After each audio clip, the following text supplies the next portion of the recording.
राज्यातील रिक्षा, टॅक्सी व ॲपवर आधारित कॅब चालकांना प्रवाशांशी संवाद साधण्यासाठी आता व्यावहारिक मराठीचे ज्ञान अनिवार्य करण्यात आले आहे.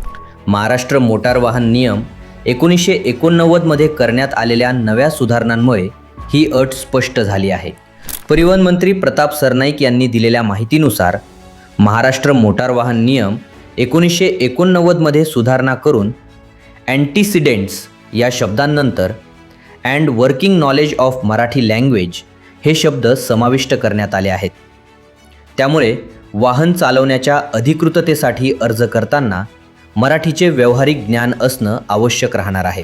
नव्या नियमानुसार एखाद्या चालकाला मराठीचे आवश्यक ज्ञान नसल्याचे आढळल्यास प्रथम त्याला 1 महिन्याची मुदत देण्यात येईल.